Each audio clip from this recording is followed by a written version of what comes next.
के शैम्पू किस किस को रिकमेंड कर सकते हैं? हमें कैसे पता चलेगा कि इस इंसान को कौन सा शैम्पू रिकमेंड करना है? देखिए, ये कंफ्यूजन बहुत से लोगों को होगा, तो मैं रियलिटी बता देता हूँ। क्योंकि मेरा ये मानना है, सच्चाई जो कर सकती है दूसरी कोई चीज नहीं कर सकती जिंदगी में। सच्चाई एक्चुअली ये है कि हमारा मूड ही नहीं था 2 4 5 शैम्पू बनाने का या रेंज उतारने का या जैसे बाकी चीज हो। इसमें पता नहीं क्यों हम अपने घरों में सिल्वर गोल्ड प्लेटिनम स्टैंडर्ड करते हैं, कंपनियां भी बेचने में करती हैं। लेकिन मेरा ये मानना है कि खाने और लगाने वाली चीजों में सिल्वर गोल्ड स्टैंडर्ड पे जाना नहीं चाहिए। ये बहुत ही क्रिटिकल विषय है। आप मुंह के थ्रू कुछ खाने को दे रहे हैं या स्किन के थ्रू दे रहे हैं, दे शरीर को ही रहे हैं, खुद के शरीर को या खुद के परिवार के शरीर को क्या हम खाने पीने को यूज करने को दे रहे हैं, वो एक क्रिटिकल विषय है, सबसे क्रिटिकल विषय है, जिसका कि हम तब तक रियलाइजेशन नहीं होता जब तक सब सही चल रहा होता। जब कुछ गलत होता है ना, तो बहुत ज्यादा रियलाइजेशन होता है, तब हम उस चीज पे ध्यान देना स्टार्ट करते हैं। आज बहुत से लोगों की जिंदगी में मैं बोलूंगा मैटर जो करता है कि अगर कोई व्यक्ति को मैं ये बोल दूं, किसी व्यक्ति के घर में कैंसर हो जाए और मैं बोल दूं कि आपकी जो फूड चॉइसेस थे और आपके जो कॉस्मेटिक चॉइसेस थे, क्लीनिंग चॉइसेस थे, उसी की वजह से इस आदमी को कैंसर हुआ है, तो तो पूरा क्रेडिट देती कि अगर एक ईश्वर ना करे कभी किसी के बच्चे को कैंसर हो और मैं उसको बोल दूं तो ये होगा। अभी परसों तरसों का विषय मैं कहीं पर बैठा हुआ था, मुझसे किसी ने बोला कि आज 8 8 10 10 12 12 15 15 साल के बच्चों को हार्ट अटैक आ रहे हैं, बहुत बुरी पोजीशन है। तो मैंने बोला कि मैंने बहुत बार जूम पे जाके देखोगे तो मेरे रिकॉर्डेड सेशंस मिलेंगे जहां मैंने कहा था कि मेरी सभी बातें एक दिन स्वीकार ली जाएंगी, लेकिन अपने बच्चों की लाशें ढूंढने के बाद मैंने एग्जैक्टली यही शब्द प्रयोग किए थे। जब शायद मैंने 2018 में करना चालू किया था तो लोगों ने ये भी बोला होगा पता नहीं किस तरीके की बातें कर रहा, कुछ लोगों ने बोला भी शायद डागर जी का डर का व्यापार है। तो मैंने कहा था सिर्फ 2025 पूरा होने तो मेरा व्यापार डर का है कि जागरूकता का, ये समझ में आ जाएगा। और 2018 से 2025 तक हार्ट अटैक की जैसे कंडीशन है वो सुन लीजिए। आज जो मुद्दे मैंने उठाए थे, जो चलाए थे, वो मुद्दे किस तरीके से उठे हैं, चले हैं, वो भी हमारे सामने है। तो शैम्पूज का जो विषय है वहां से आया था कि जो सिल्वर गोल्ड स्टैंडर्ड का टारगेट था कि ये नहीं होना चाहिए, तो हमने एक प्रोडक्ट बनाया था daily repair shampoo. Daily repair shampoo के दौरान हम श्योर थे कि हमने बहुत अच्छा इंग्रेडिएंट्स का चुनाव किया, ऑर्गेनिक इंग्रेडिएंट्स का चुनाव किया, और जो स्कैल्प की नरिशमेंट के लिए, हेयर्स की नरिशमेंट के लिए यूज हो सकता था वो हमने किया। And I think in the first attempt we made a very great shampoo. हम अपने आप में बहुत आश्वस्त थे। लेकिन उसके बाद हमारे पास कुछ कंप्लेंट्स थी, स्पेशली फ्रॉम फीमेल्स, कि शैम्पू के यूज से बाल रफ हो रहे हैं। तो देन हमने काम किया, तो हमने कहा कि मे बी वाटर इंटरेक्शन, बहुत सारी चीजें चेक हुई, लेकिन ऐसी बेसिक में हमें कोई एरर नहीं मिली। तो हमने थ्रू आउट द वर्ल्ड इस चीज को खंगाला, इस चीज को खोजा कि पूरी दुनिया में जो भी नेचुरल शैम्पूस बना रहे हैं, क्या ये फीडबैक हमारा है या पूरी दुनिया का है। तो हमें पता लगा पूरे वर्ल्ड में जितने भी नेचुरल शैम्पू बनते हैं उन सब में ये कॉमन फीडबैक है। देन हमने उसको बेटरमेंट करने के लिए एक चीज आती है जो सॉफ्टनेस लेके आती है, दैट इज फर्मेंटेड थिंग्स। तो हमने बार्ले माल्ट का फर्मेंट किया और उससे एक प्रोडक्ट बनाया, डीप मॉइस्चराइजिंग शैम्पू। ये हमारी सेकेंड रेंज लॉन्च हुई। डीप मॉइस्चराइजिंग शैम्पू के लॉन्च के बाद हमारे जो कंप्लेंट्स थे वो गिरे, रिजल्ट पहले में भी आई, आज भी उसकी फैन फॉलोइंग बहुत है, बहुत जगह से ऑर्डर लगता है। सेकेंड में भी रिजल्ट्स रहे और थोड़ा एक्स्ट्रा मॉइस्चराइजिंग आया। हम बोल सकते हैं कि हमने उसकी एक्स्ट्रा सॉफ्टनेस पे काम किया। थर्ड प्रोडक्ट था जब हम एंटी हेयर फॉल को बहुत टारगेट करना चाहते थे और इस सॉफ्टनेस को और हायर स्केल पे लेके जाना चाहते थे, हेयर गार्ड।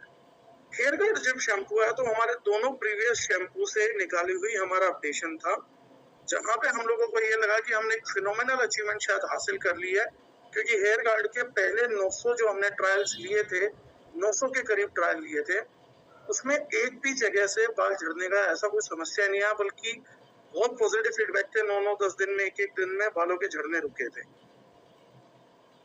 लेकिन टू बी वेरी ऑनेस्ट कुछ एरिया से उसकी भी कंप्लेंट रही, और स्पेशली फीमेल सेक्टर में ही देखने को मिलता था। देन फाइनली जो कोकोनट रेंज हमने लोगों ने लॉन्च की, वो इसलिए किया था कि हमने बेसिकली जो भी और एक्स्ट्रा हर्ब्स थे वो सब रिमूव करे, कि मे बी किसी हर्ब का रिएक्शन हो, क्योंकि पीएच बहुत सही आ रही है, बाकी सब आ रहा है, वाटर से चेंज नहीं हो रहा है। तो हमने सिर्फ coconut water, pure coconut water और वर्जिन कोकोनट ऑयल से उस शैम्पू को बिल्ड किया एंड चीजें डेवलप।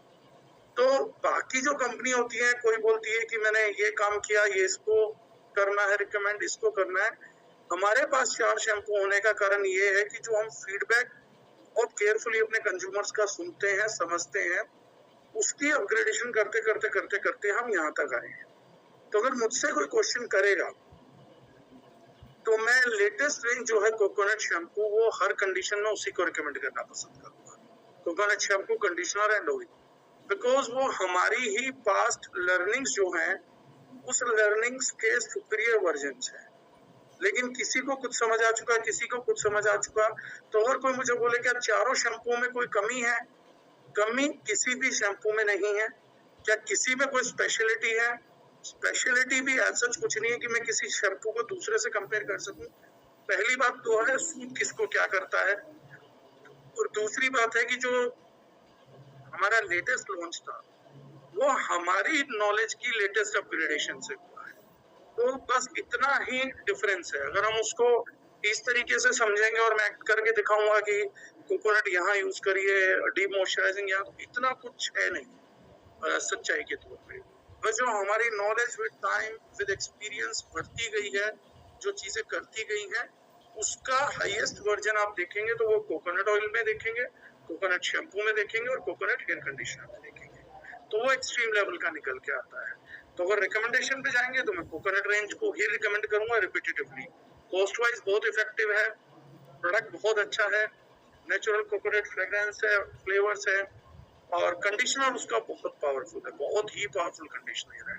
अगर आप उस ऑयल को लगाएंगे तो भी 1 महीने भर में रिजल्ट दिखेंगे। वेदर इट्स डैंड्रफ कुछ भी है तो वो 1 महीने के अंदर बहुत क्लियरली विजिबल रिजल्ट्स दिखेंगे। तो वो बहुत बेनिफिशियल चीज है। तो फर्स्ट तो आंसर यही है सर। सर सीजन वाइज कैसे डिफाइन करना चाहे, अगर सीजन वाइज शैम्पू को डिफाइन करना चाहें? देखिए मैं फिर बहुत पर्सनल स्टेटमेंट दे रहा हूँ, बहुत ही पर्सनलाइज्ड स्टेटमेंट, जो मेरा अपना अनुभव है नोट करने का। What I think is, no matter what kind of a shampoo it is, मुझे लगता है कि शैम्पू प्रॉब्लम को सॉर्ट करने से ज्यादा प्रॉब्लम को फैला रहा है। ये मेरा पर्सनल निजी बयान है, मैं खुल के बोल रहा हूँ। मुझे ये लगता है कि अगर शायद शैम्पू एज एन प्रोडक्ट ना इंट्रोड्यूस किया होता, शायद आज हेयर फॉल, हेयर ग्राइंग, ये प्रॉब्लम्स इतने बड़े स्केल पे ना होती। मेरा पर्सनल अनुभव है, अगर कोई लेना चाहता है तो। मैं इस पे स्टडी कर रहा हूँ, शायद कुछ डाटा आया तो जल्दी डाटा भी शेयर करूंगा साइंटिफिक स्टडीज का, लेकिन मैंने इसको कई तरीके से कई लोगों पे एक्सपेरिमेंट कर चुका हूँ। मेरा ये मानना है कि जिन लोगों ने ये फैला दिया कि रोज शैम्पू करना चाहिए या हफ्ते में 2 बार करना चाहिए, आई थिंक वो लोग शायद सबसे ज्यादा डैमेज कर रहे हैं ह्यूमन हेयर्स को। जितनी हेयर्स की प्रॉब्लम है ये उसी कारण से आ रही है। अब कोई कहेगा क्या इस कैटेगरी में आपका शैम्पू भी आता है, तो मैं बोलूंगा हमारा शैम्पू भी आएगा, 100% आएगा। कारण पूछेंगे तो कारण क्या लगता है मुझे, नेचुरल हेयर्स के अंदर नेचुरली ऑयल है जो हेयर की प्रोटेक्शन के लिए जिम्मेदार है, इसीलिए बालों के अंदर नेचुरली ऑयल पाया जाता है। और जो जब इंडिया में बालों की कोई प्रॉब्लम्स नहीं थी तो नेचुरल ऑयल के साथ भी ऑयलिंग करना इंडिया का कल्चर था, तब हमारे को बालों की समस्या नहीं थी, रेयरली होती थी, इतनी तो कभी भी नहीं देखी थी हिंदुस्तान में। तो हम क्या थे कि ऑयल हेयर्स के अंदर भी आप ध्यान रखिए, आपकी चाचा चाची, नाना नानी, दादा दादी ये हफ्ते में एक खूब मसाज करते थे, और ऑयल लगाना भी डेली रेगुलरली ऑयलिंग करते थे। हमारे कल्चर में लोग बालों में तेल लगाते थे, सब करते थे, तो और उनके बालों में कोई समस्या नहीं थी सर, बालों में समस्या दिखती भी नहीं थी। सच्चा ये है, ये मतलब ह्यूमंस को मान लेना चाहिए, मेरा ये मानना है एटलीस्ट। तो बाल नहीं झड़ते थे, बाल स्ट्रॉन्ग रहते थे, बाल झड़ेंगे तो सोचते नहीं थे। 40-45 साल तक तो बाल काले रहते थे, 50 के बाद व्हाइट होते थे। लेकिन फिर इंट्रोड्यूस किए गए कुछ साल पहले से बालों में शैम्पू, और फिर प्रमोट किया गया डेली करो डेली करो डेली करो।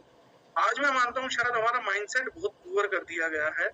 हमारे को शैम्पू का, मेरे को तो बस एक चीज समझ में आती है, बीइंग साइंस समझा रहा हूँ, साइंस में सिंपल, हमारे जो बाल होते हैं ना वो चार्ज होते हैं, इसीलिए जब हम स्केल वगैरह रगड़ते हैं और फिर चार्ज करते हैं तो स्केल चार्ज हो जाता है, क्योंकि स्टैटिक चार्ज होल्ड करते हैं हमारे बाल। तो मेरा ये मानना है कि जब मिट्टी या डस्ट या डर्ट हम बोलते हैं बालों में जम गया, तो उसका क्या मतलब है कि जब आपके बाल एक दूसरे में टाइटली इस तरीके से बंध जाए और छूटे ही ना, तो उसको आप बोल सकते हो कि आपके हेयर्स डर्टी है। जब तो वो चार्ज खो बैठा मतलब एक दूसरे के बाल पे। लेकिन आजकल बाल हम रोज शैम्पू कर रहे हैं, हम धूल मिट्टी उड़ा रहे हैं, धूल मिट्टी नहीं जमती, इतना भी नहीं जमती। अगर बालों में बहुत ऑयलिंग नहीं हुआ है, हफ्ते भर में जब वो तेल निकलता है तो उसको वॉश करने की जरूरत पड़ती है। पुराने जमाने में लाइट ऑयल भी करता है, लेकिन कंडीशनर डेली जरूरी है, क्योंकि कंडीशनर क्या होता है, वो ऑयल और वाटर के मिक्सचर को बना के ही कंडीशनर बनाया जाता है। तो जो पुराने जमाने में तेल लगाने की प्रक्रिया वो कंडीशनर से पूरी होती है। मैं खुद का एग्जांपल देता हूँ सर, आज से लगभग 9-10 साल पहले मैंने डेली शैम्पू करना स्टार्ट किया होगा हफ्ते में 2 बार, and I lost hair from my crown area, ये सच्चाई है। और अचानक से मेरी अपनी सेंस डेवलप हुई कि मैंने अपना चीज क्या डेवलप किया है। मैंने उसके बाद ये ट्राई किया कि मैं महीने में 1 बार शैम्पू करता हूँ या 2 बार शैम्पू करता हूँ, इससे ज्यादा नहीं करता। लेकिन उसके बाद मैंने कंडीशनर डेली लगाना चालू किया, और उसके बाद से आज तक वो जो हेयर फॉल हुआ था, उसके बाद से मैंने उस हेयर फॉल को कभी इंक्रीज होते हुए नहीं देखा। तो मेरा पर्सनल अनुभव ये जुड़ा हुआ है कि if you are using shampoo, the thumb rule should be कि बारिशों में तो ना ही यूज करें, और थंब रूल है कि जो हमारा जो किसी का भी हो, महीने में 2 बार शैम्पू बहुत इनफ है। अब एक बात मैं आप लोगों से सवाल करूंगा, इसके और कुछ साइंटिफिक कारण भी है, लेकिन मैं एक बेसिक सवाल आप लोगों के लिए करूंगा ताकि जो लोग सेशन सुनते हैं या मुझे समय देते हैं, मैं थोड़ी वैल्यू उनको दे सकूं। कितनी महिलाओं को आपने गंजे होते हुए देखा पुरुषों की तरह, कि बिल्कुल ही बाल उड़ गए, आगे से चले गए, ना के पीछे से बराबर। पूरा खाली हो गया, बस साइड साइड के बाल बचे हैं। ना के और बराबर। एक अजीब सा संयोग है, या एक बोल सकते हैं हम लोग कि या तो इसको अगली ट्रूथ बोल लो या कुछ बोल लो, एक बड़ा अजीब सा संयोग है। वो संयोग ये है कि औरतें डेली तो हफ्ते में, महीने में, 15 दिन में धो रही हैं। पुरुष रोज धो सकते हैं, इसलिए रोज शैम्पू लगा लेता है।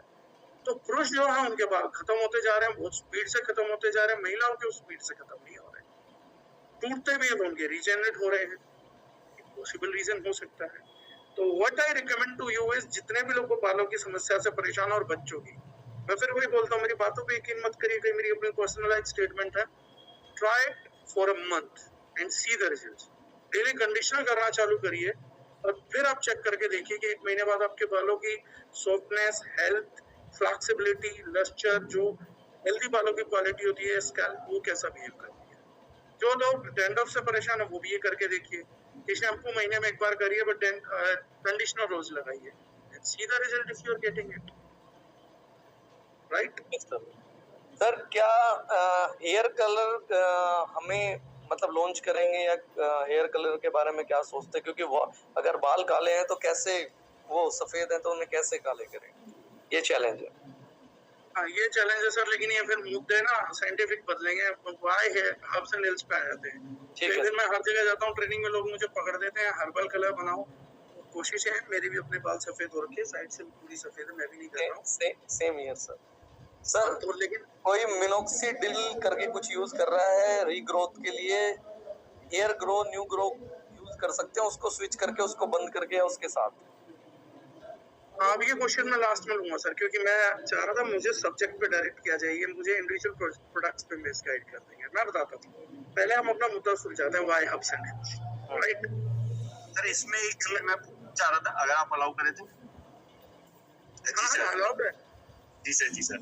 सर जैसे मतलब लाइक लोग के दिमाग में परसेप्शन होता है कि भाई केमिकल फ्री है, ऑर्गेनिक है तो महंगा ही होगा, लेकिन हमने केमिकल फ्री और ऑर्गेनिक को भी अफोर्डेबल बनाया, रिजल्ट ओरिएंटेड भी बनाया, और जिस तरह के रिजल्ट्स आज हमारे प्रोडक्ट्स के हैं, जिस तरह की अफोर्डेबल रेंज में हमने प्रोवाइड किए सर, तो बेसिकली इसके पीछे मैं थोड़ा सा आपका रीजन और माइंडसेट जानना चाहता हूँ कि इसके पीछे का क्या माइंडसेट आपका रहा, क्या अप्रोच आपकी रही, और क्या ऐसी चीजें रही जिसकी वजह से हम अफोर्डेबल बना पाए और लोगों को अफोर्डेबल रेंज में आज रिजल्ट ओरिएंटेड प्रोडक्ट भी दे पा रहे हैं। देखो, दो बड़े सिंपल से क्वेश्चन है सर, ये अच्छा क्वेश्चन है और मैं इसका माइंडसेट क्लियर करता हूँ। इस बात को प्लीज मेरे को ध्यान से सुनना, मेरा एक आग्रह है आप लोगों से मैं ये दावा नहीं करता हूँ मैं बहुत नॉलेजेबल आदमी हूँ, मैं ये भी दावा नहीं करता कि मेरी इंटेलिजेंस शायद दुनिया में सबसे ज्यादा है, ताकि कल आप और किसी को देखे तो निराश ना हो। लेकिन मैं एक दावा कर सकता हूँ, मैं जो भी बोलता हूँ नीयत से कम सच बोलता हूँ, मेरे को फर्क भी नहीं पड़ता बाकी चीजों का, व्यापार होगा नहीं होगा इन चीजों का बहुत अर्थ नहीं है मेरे जीवन में, ठीक है। इसलिए जो मैं बात बोल रहा हूँ उसको ध्यान से सुनिएगा। कारण पता क्या है, हमारे पास जिम्मेदारी केवल हमारी नहीं है, हमारी नेक्स्ट जनरेशन की भी है। और अगर मैं अपनी इस पहल से पीछे हटता हूँ तो मुझे कोई दिक्कत नहीं है, मुझे कोई बोलेगा मैं कल छोड़ू, मुझे कोई फाइट नहीं है। लेकिन ये एक चीज समझिए कि कहीं मैं क्रेडिट ले भी लूंगा इस चीज का पब्लिक के भले के लिए, पहले नहीं लेता था। मेरे अलावा इस मुद्दे पे बात कितने लोग कर रहे हैं वो देखने वाली बात है, मैं बात करना चाह रहा हूँ और आप लोगों को ये बात कितने लोगों से सुनने को मिलती है। तो मैं एक चीज जो बोल रहा हूँ ना, प्लीज आप इसको सुनिए, तो आप करिए और प्लीज इसे लोगों तक पहुंचाइए। अदरवाइज जो अंकुश जी ने बोला आपका इंटेंशन क्या था, मेरा इंटेंशन मिट्टी हो जाता है जब लोग अपने लिए उस बात को नहीं सुनते या आगे 10 लोगों से वो बात नहीं करना चाहते। वो कोई फायदा नहीं किसी आदमी की नियत रखने से। रतन टाटा जी चले गए, रतन टाटा जी के चलते होंगे जो प्रिंसिपल थे वो चले गए। मुझसे किसी ने पूछा तो मैंने कहा नहीं, मैनेजमेंट नया आदमी बदल देगा यार, रतन टाटा वो आया गया और वही वो आते ही सब कंपनियों को लूट डाल दिया गया। तो जो अंकुश जी ने क्वेश्चन करा, मैं इस क्वेश्चन को फिर आंसर कर रहा हूँ, मेरे से 100 बार सुन लीजिएगा, लेकिन सर तब तक नहीं आएगा जब तक ये जवाब आपका नहीं बनेगा। अफोर्डेबल कर पाए उसका सिर्फ एक सिंपल रीजन है, सिंपल कारण है, उसका दूसरा कोई कारण नहीं है, वो है नियत। और मैं इसको प्रूव करूंगा, ऐसा नहीं है कि बोल दिया, हर कोई तो यही बोलता है, मैं तो सिंपल बात बोलता हूँ, हर कोई तो यही बोलता है। तभी मैं बोलता हूँ दूसरों पे ट्रस्ट मत करो, मेरे पे भी मत करो। मैं तो चाहता हूँ अगर लोग मेरे पे ट्रस्ट करके दूसरों पे ट्रस्ट करने की गलती करेंगे तो मैं तो कह रहा हूँ लोग मुझ पे भी शक ही करें। कम से कम टेस्टिंग करना सीखेंगे तो सही और गलत में फर्क तो डाल पाएंगे। मुझे इस चीज का बुरा नहीं लगता कोई मुझे टेस्ट करे, क्योंकि टेस्ट करेंगे तो सोने को बुरा नहीं लगेगा, सोना ही निकलेगा, पीतल को बुरा लगेगा। तो मैं तो चाहता हूँ मुझे भी टेस्ट करो, मेरे वर्ड्स को भी टेस्ट करो और दूसरों के वर्ड्स को भी टेस्ट करो। तो क्या हमारा, हम कंज्यूमर है, ग्राहक है, पैसा दे रहे हैं, मेहनत का पैसा दे रहे हैं, किसी को हराम का पैसा थोड़ी ना दे रहे हैं। कोई भी एक प्रोडक्ट उठाएगा, हाथ में दिखाएगा, कुछ भी क्लेम करेगा, हम मान लेंगे। ये बेवकूफी कर करके अपने घर का पैसा नहीं बर्बाद कर। सिंपल एक स्पष्ट चीज है, उसका कारण था नियत। नियत क्या थी? नियत ये थी कि कंज्यूमर्स को बेवकूफ नहीं बनाना। मैं प्रोडक्ट को सस्ते करने के तरीके बताता हूँ। आज मेरे एक सवाल का जवाब देना, और ये मैं आप लोगों की परसेप्शन कहाँ से बन रही है बिल्कुल ठीक वही सटीक आंसर करता हूँ।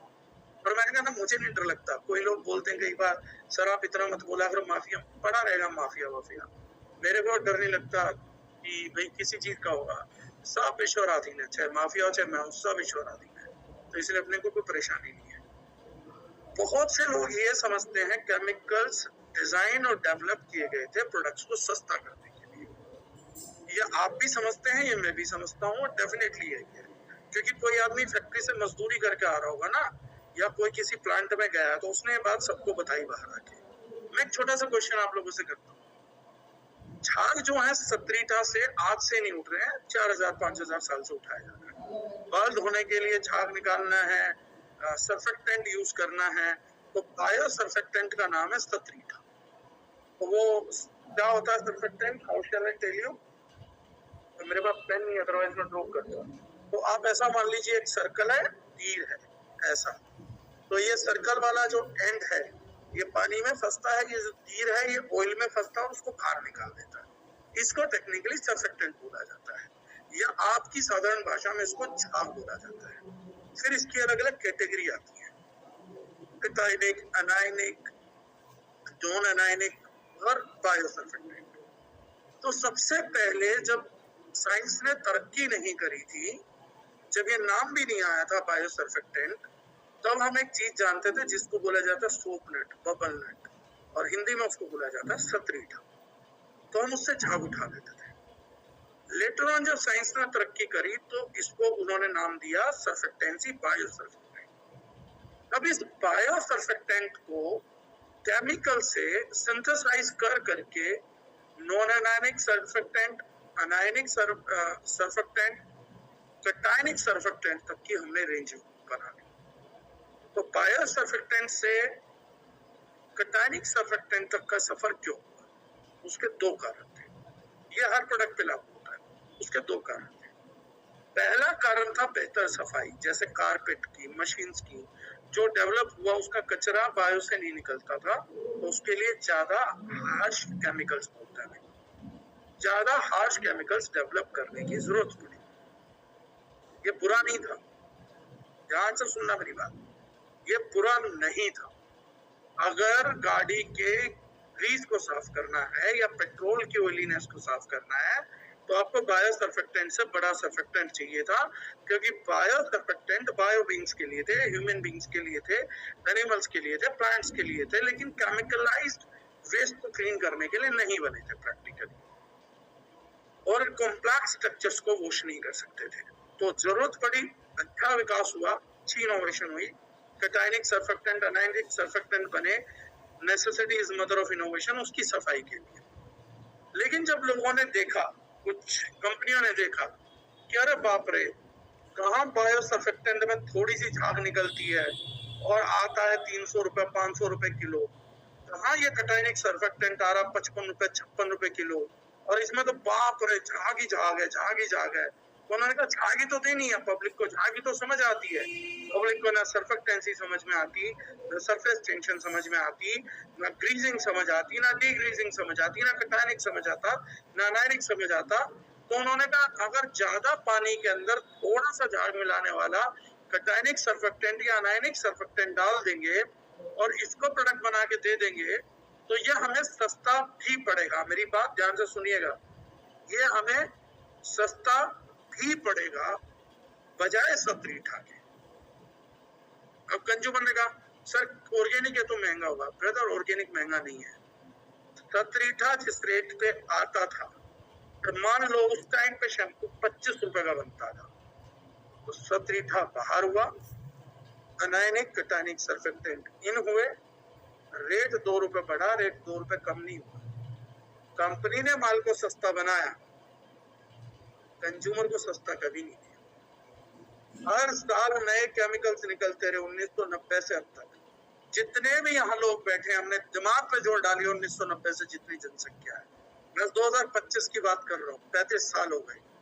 35 साल में कोई आदमी मुझे एक बार भी बता दे किसी साल शैम्पू कंडीशनर किसी भी चीज का साबुन का रेट कम हुआ क्योंकि उसमें केमिकल की एडिशन, कि भैया मैंने नया केमिकल डाला अब देखो सस्ता मिलेगा, मैंने नया केमिकल डाला अब रेट सस्ता। या यही बोल दो कि जो रेट 1990 में था सतरीठा के साथ जब चीजें बन रही थी वही रेट आज भी है, क्योंकि केमिकल आ गए सस्ता हो गया। नहीं, आप लोग आज तक एक बात को गलत समझ के बैठे हुए। आज मैं केमिकल फ्री बेच रहा हूँ, आप दूसरी कंपनियों के केमिकल वाले प्रोडक्ट उठाइए, हमारे में पढ़िए कैपी आ रहा है, कैपी आ रहा है, कोकोमेट एल्बिटेन आ रही है, जो झाग निकलने का इंग्रेडिएंट है वो कोकोनट से ले रहे हैं। लेकिन दूसरी कंपनियों के शैम्पू में आज भी SLS है, SLES है। मेरे शैम्पू से सस्ता कितनों का शैम्पू उठा के लाके दिखा।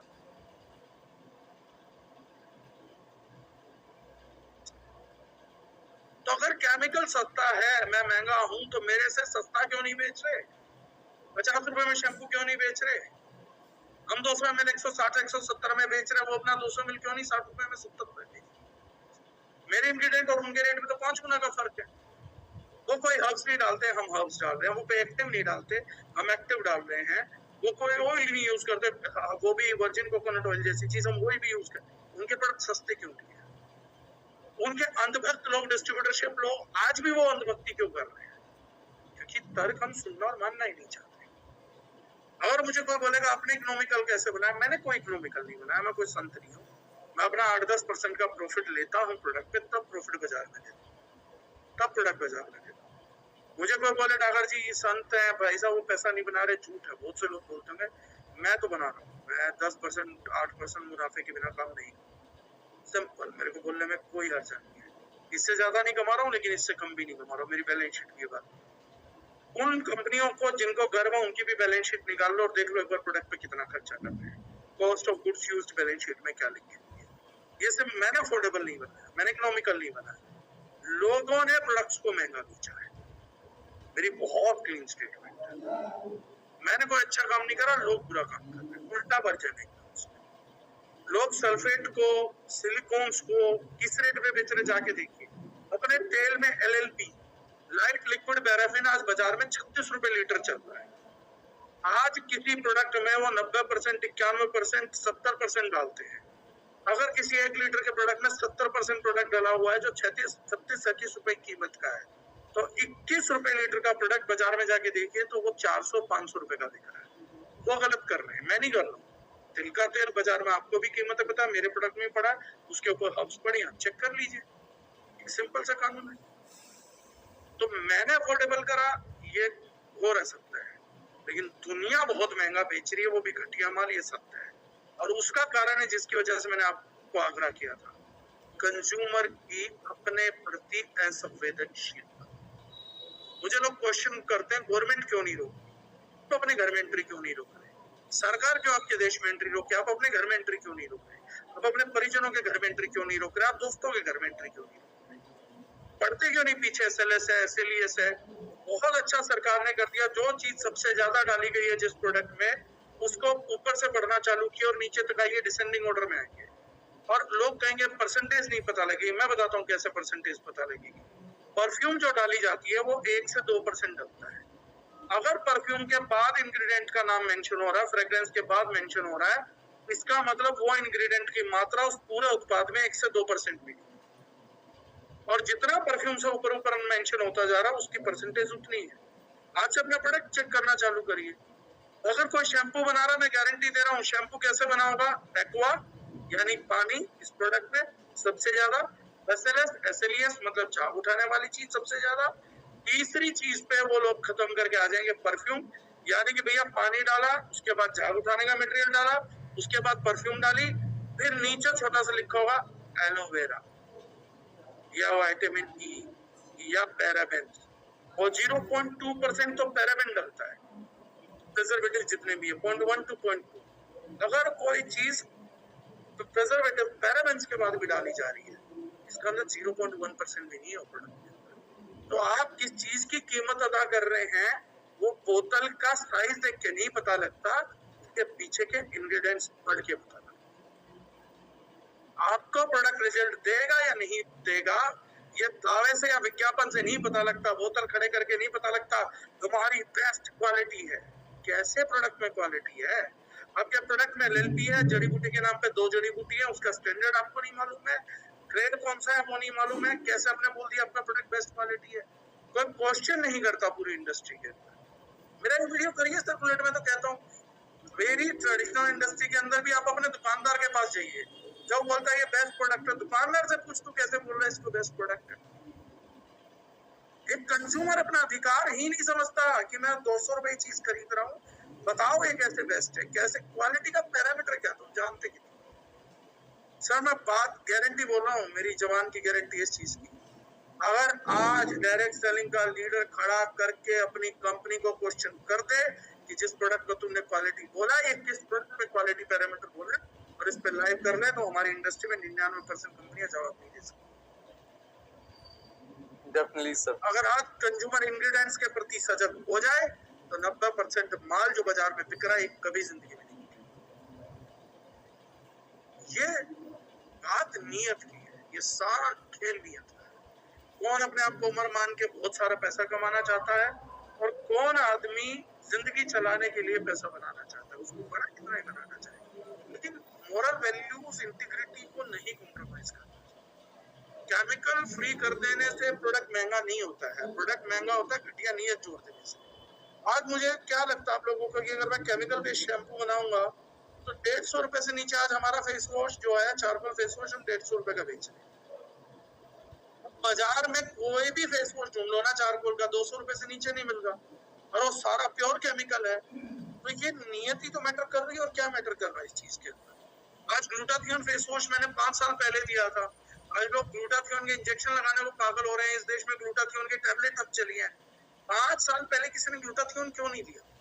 सेलिब्रिटी सीक्रेट पहली बार फेस वॉश में दिया ही हम लोगों ने। दूसरा जो ब्रांड दे रहा है 450 का दे रहा है, 500 का दे रहा है, 200 रुपए में ग्लूटाथियोन फेस वॉश दिया जा सकता है, तो इसे ये इंडस्ट्री सोच भी नहीं पाई। और उसकी भी सबसे एक्टिव फॉर्म है ग्लूटाथाइन। हमारा कंज्यूमर अगर जागना नहीं चाहेगा या जागरूकता नहीं चाहता, तो उसे जरूर लगता है ये बात जो भी बोल रहा ना अंकुश जी, केमिकल फ्री महंगा होता है, ऑर्गेनिक महंगा होता है, ये मैं गारंटी करता हूँ। जिस कंज्यूमर को जागरूकता नहीं है, जो सुनी सुनाई बातों पर वहम में जीता है, केवल वही व्यक्ति ये बात बोल रहा है। इस बात को बोलने का मतलब ये है कि उस व्यक्ति को धरातल ही नहीं मालूम है। पर अगर कोई कंपनी कह रही है कि केमिकल फ्री महंगे होते हैं और वो खुद केमिकल बेच रही है, इसका मतलब उनकी पूरी कंपनी को भी नहीं पता क्या है, अपनी नीयत छुपाने के लिए कुछ भी बयानबाजी की। ये प्राइम सब्जेक्ट है सर, ये अवेयरनेस का सब्जेक्ट है। मैं तो खुले में अवेयरनेस दे रहा हूँ ना। इसी पैरामीटर को गवर्नमेंट में पूछो, इसी पैरामीटर पे मुझे पूछो। क्या इंग्रेडिएंट डिसेंडिंग ऑर्डर में लिखने होते हैं? नहीं लिखने होते हैं? लिखने होते हैं। आयुष प्रोडक्ट पे परसेंटेज पढ़ो। पैराबेन्स क्यों नहीं बता रही दुनिया? प्रिजर्वेटिव की मात्रा 0.1 से 0.2% होती है। आप कितने प्रोडक्ट के आज लेबल पढ़ना, प्रिजर्वेटिव्स के बाद, पैराबेन्स के बाद, सोडियम क्लोरेट के बाद, उसके बाद इंग्रेडिएंट आ रहा होता है जो लेबल पे क्लेम किया होता है। एक कंपनी लिखती है मेरे प्रोडक्ट में विटामिन ई है, जाके चेक करना सर, प्रिजर्वेटिव के बाद लिखा होगा विटामिन ई, यानी 0.1 तो प्रिजर्वेटिव ही डाला है, उसके बाद विटामिन ई 0.1 से भी नीचे डाला है, उसके बाद भी वो बंदा लेवल पे क्लेम कर रहा है विटामिन ई से युक्त। अरे विटामिन ई से लगभग मुक्त प्रोडक्ट है, विटामिन ई से युक्त प्रोडक्ट नहीं है ये कहीं पर। आपको इंग्रेडिएंट्स पढ़ना सीखना पड़ेगा। वो अंधकार का युग गया, वो अनपढ़ों का युग गया, जब खाली लेबल पढ़ के टीसी के साइज देख के लोग पूछते हैं सर उनका फेस वॉश 500 ml का इतने का, हमारा इतने का है। शीशे पे साइज देख के कौन पूछता है? इंग्रेडिएंट्स थोड़ा तो पढ़ो। 1 लीटर पानी की बिस्लरी की बोतल 20 रुपए में आती है। आपने किसी से जाके पूछा सर ये पानी की इतनी बड़ी बोतल तो 20 रुपए की है और आपका जो फेस वॉश है तो सर ये 100 रुपए का है? क्या सवाल है? पत्थर मारेगा कोई? थप्पड़ मारेगा इस चीज पे। साइज पे नहीं, इंग्रेडिएंट्स पे होता है। उस बोतल में डला क्या है? बोतल लीटर की 500 ml की, इससे फर्क नहीं पड़ता। बोतल में डला क्या है उससे फर्क पड़ता है। पानी की 2 लीटर की बोतल 30 रुपए 40 रुपए में आ जाएगी, लेकिन भैया जो गन्ने का जूस भी पी रहा ना, उसका तो ग्लास भी 20-30 रुपए का ही आएगा। वो तो आएगा, अंदर मटेरियल क्या, उससे फर्क पड़ता है। एक गिलास पानी और एक गिलास गन्ने का जूस सेम कॉस्टिंग नहीं रखता कभी। लेकिन हाँ, अगर कोई मुझसे पूछेगा कि सर गन्ने का जूस आप 20 रुपए में बेच रहे हैं, दूसरे 50 रुपए में बेच रहे हैं, आप जवाब दो कि केमिकल फ्री ऑर्गेनिक होने से महंगा नहीं होता। मुझे 50 में बेच रहा, मुझे नहीं पता क्यों बेच रहे हैं, क्या लालच है, क्या चीज है। अपना मैं बता सकता हूँ, उनका मैं नहीं जानता। सर जैसे हम किसी के हेयर फॉल में ओवरनाइट रिपेयर और डीफॉल देते हैं और साथ में शैम्पू और कंडीशनर लगा देते हैं, 90% लोगों का हेयर फॉल ठीक हो जाता है। 90% लोगों का। जो 10% नहीं होता, तो क्या उसमें शैम्पू बदलना है या न्यूट्रिशन वैल्यू की डिफिशियंसी भी हो सकती है? अभी अच्छा क्वेश्चन है, पता नहीं मेरे सुनने वाले मुझे क्या ही समझेंगे इसके बाद, लेकिन मैं जवाब तो फिर वही दूंगा सच्चा और दिल से। देखो, किसी को अगर 100% रिजल्ट अचीव करना है तो एक चीज समझ लो कि जिंदगी गलानी बहुत पड़ेगी। एक हेयर फॉल में 90% से 100% जाने के लिए आपको पूरा मेडिकल सेंस डेवलप करना पड़ेगा, हेयर का स्ट्रक्चर समझना पड़ेगा, हेयर पकड़ना पड़ेगा, हेयर को पढ़ना पड़ेगा पूरा का पूरा, उसकी प्रवृत्ति भी जाननी पड़ेगी, वात पित्त कफ क्या है, उसके डाइट पैटर्न्स को समझना पड़ेगा, यहाँ तक कि उसकी ब्लड रिपोर्ट्स की भी जरूरत पड़ेगी, उसके डाइजेशन को भी समझना पड़ेगा, उसके हार्मोनल साइकिल्स को भी समझना पड़ेगा, उसके हार्मोन्स को भी समझना पड़ेगा।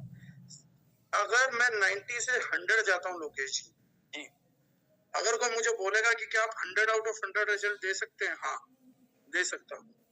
100 आउट ऑफ 100 रिजल्ट देने के लिए मुझे सबसे बड़ी जरूरत पड़ेगी कि हर आदमी को मेरे से डायरेक्टली इंटरेक्शन करना पड़ेगा और सिर्फ एक हेयर के मैटर पे 3 से 4 घंटे की मेरे को उससे इनपुट चाहिए, प्लस कम से कम नहीं तो 15-20 हजार का रिपोर्ट चाहिए, तब मैं 90 से 100 पे जा सकता हूँ।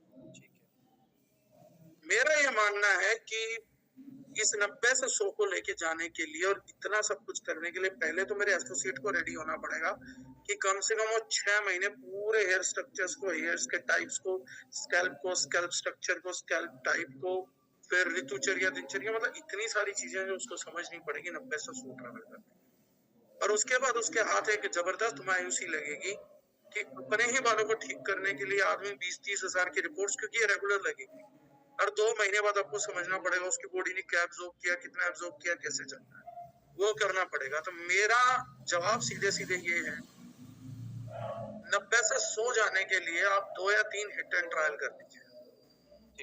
अगर 2 या 3 हिट एंड ट्रायल वो नहीं कामयाब होते हैं तो उसके बाद उसको छोड़ दीजिए। अगर 90% रिजल्ट आ रहा तो मेरा ये मानना है कि 100 में से 90 लोगों को रिजल्ट देके हमें अगले 500 को पकड़ लेना चाहिए ताकि 450 लोगों के बाल और बचा लें। और उन 10 लोगों के जो बाल हैं उसके लिए हमारे को डेली प्रेयर करनी चाहिए। जिस भी भगवान को हम मानते हैं कि भगवान जितनी हमारी अकल थी सामर्थ्य था उतना हमने कर लिया, बाकी हो कि तू बाल बचा ले। तो कुछ चीजें भगवान आश्रित छोड़ दो सर, क्योंकि उन 10 के बाल बचाने के चक्कर में बाकी 450 खो देंगे। तो हमारे को स्पीड बढ़ा के न्यू कमर्स पे जाना पड़ेगा, बड़े नंबर्स पे जाना पड़ेगा, वो सारा कुछ करना पड़ेगा।